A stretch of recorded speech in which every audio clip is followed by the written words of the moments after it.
اللہم صلی علی سیدنا و مولانا محمد و بارک وسلم۔ آج ہم اپنے ناظرین کو حضرت اسماعیل علی نبینا و علیہ الصلاۃ والسلام سے آگے کا سفر شروع کروائیں گے۔ حضرت اسماعیل علیہ السلام کے ظاہری وصال کے بعد آپ کی نسل مکہ المکرمہ میں رہی، ان کے پاس خانہ کعبہ کی نگہبانی بھی رہی، لیکن پھر کچھ عرصہ بعد دوسرے قبائل نے طاقت کے ذریعے، زور کے ذریعے خانہ کعبہ کی نگہبانی پر قبضہ کر لیا، اور یہ سلسلہ کئی پشتوں تک چلتا رہا۔ نبی کریم صلی اللہ تعالی علیہ وسلم کے اجداد میں سے 5ویں نمبر پر جو دادا جان ہیں حضرت قصی بن کلاب رضی اللہ تعالیٰ عنہ، وہ پہلے قریش میں سے شخص ہیں جن کے پاس خانہ کعبہ کی نگہبانی آئی، اور انہوں نے پھر قریش کو حرم کعبہ میں جگہ دی، ان کے مکانات تعمیر کروائے اور وہاں پر ان کو رہائشیں دی۔ تو اس طرح پھر دوبارہ اولاد اسماعیل کے پاس خانہ کعبہ کی نگہبانی جو ہے وہ آ گئی۔ اب ہم ساتھ ہی جان دو عالم صلی اللہ تعالی علیہ وسلم کے دادا جان حضرت عبد المطلب رضی اللہ تعالیٰ عنہ کا ذکر خیر کرتے ہیں۔ آپ کی زندگی کے چند مشہور واقعات آپ کے گوش گزار کرتے ہیں۔ آپ کا نام شیبہ تھا۔ اس کی بنیادی وجہ یہ تھی کہ جب آپ پیدا ہوئے تو آپ کی پیشانی پر چند بال سفید تھے، ان سفید بالوں کی وجہ سے آپ کا نام شیبہ رکھا گیا، یعنی بوڑھا سفید بالوں والا۔ آپ کی ولادت جو ہے وہ مدینہ المنورہ میں ہوئی۔ اس کی وجہ یہ ہے کہ آپ کے والد نے ہاشم بن عبد المناف نے آپ کی والدہ ماجدہ سلمہ بنت عمر سے اس بات پر، اس شرط پر نکاح کیا تھا کہ آپ کے بطن سے جو بھی اولاد پیدا ہوگی وہ آپ کے میکے میں ہوگی۔ تو انہوں نے اس بات کو تسلیم کر لیا، اور پھر جب آپ کی ولادت کا وقت قریب آیا تو حضرت ہاشم بن عبد المناف نے اپنی زوجہ کو ساتھ لیا اور ان کو ساتھ لے کر مدینہ المنورہ چلے گئے، اور وہاں ان کو چھوڑ کر پھر تجارت کی غرض سے شام چلے گئے۔ شام میں ان کا وصال ہو گیا، تو آپ کی پرورش مدینہ المنورہ میں ہوئی۔ 7-8 سال تک آپ مدینہ المنورہ میں رہے۔ ایک دن ایک قبیلہ بنو الحارث بن عبد المناع کا ایک شخص مدینہ المنورہ میں چند لڑکوں کو کھیلتے ہوئے دیکھتا ہے، تو ان میں سے ایک لڑکا جو بڑا وجیح ہے، بڑا خوبصورت ہے، وہ تیر چلاتا ہے تو اس کا تیر نشانے پہ جا کے لگتا ہے، اور جب اس کا تیر نشانے پہ جا کے لگتا ہے تو وہ بڑے فخر سے کہتا ہے، میں ہاشم کا بیٹا ہوں، میں بطحا کے رئیس کا بیٹا ہوں۔ حارثی نے اس سے پوچھا، تم کون ہو بیٹا؟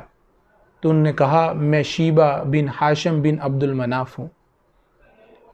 تو حارثی نے مکہ آ کر حضرت مطلب بن عبد المناف کو یہ بات بتائی کہ آپ کا بھتیجا بڑا خوبصورت ہے، آپ کے بھائی کا بیٹا، ہاشم کا بیٹا مدینہ میں رہ رہا ہے۔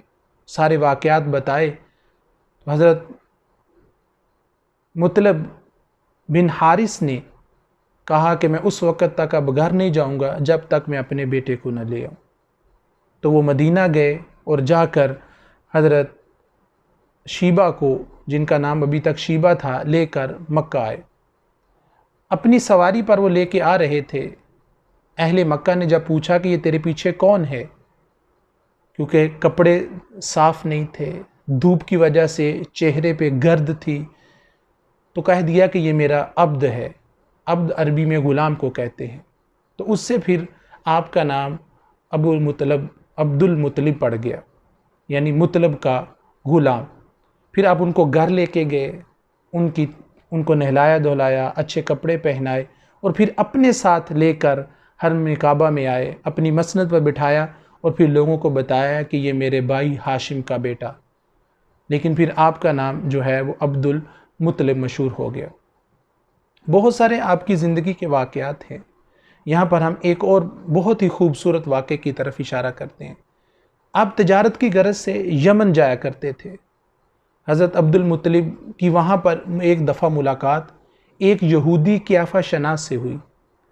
یہودی نے جب آپ کے چہرے کی وجاہت کو دیکھا، آپ کی مدبر شخصیت کو دیکھا، تو جان گیا کہ یہ کوئی عام شخصیت نہیں ہے۔ تو اس نے آپ کو مخاطب کیا کہ اے نوجوان، میں چند سوال تم سے کرنا چاہتا ہوں، اگر تم مجھے اجازت دو۔ آپ نے کہا ہاں پوچھو، کیا پوچھنا چاہتے ہو؟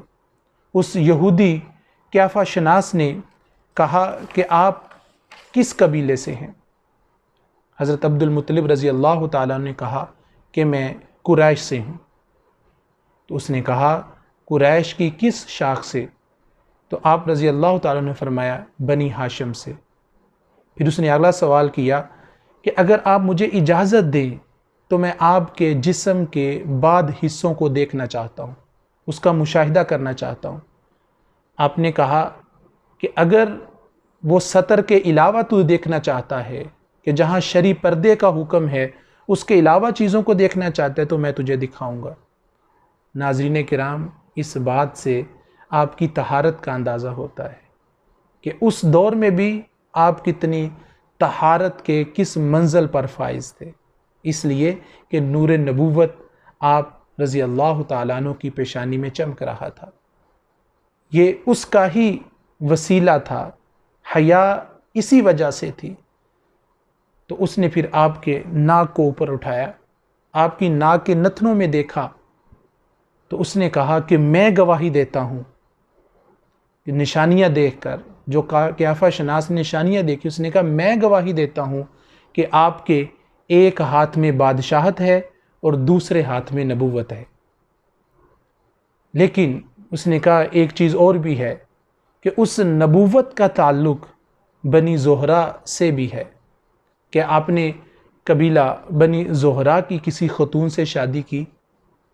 تو آپ نے کہا کہ ابھی تک میں نے اس قبیلے سے کسی خاتون سے شادی نہیں کی۔ تو اس یہودی قیافہ شناس نے کہا کہ آپ لازمی طور پر، میں آپ کو مشورہ دیتا ہوں، آپ جا کر قبیلہ بنی زہرہ کی کسی خاتون سے شادی کریں۔ پھر جب آپ واپس آئے تو آپ نے قبیلہ بنی زہرہ کی ایک خاتون حالہ سے شادی کی۔ تو یہاں تک حضرت عبد المطلب کا سفر جو ہم نے آپ کے سامنے بیان کیا۔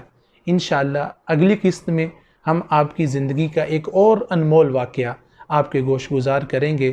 وما علینا الا البلاغ المبین۔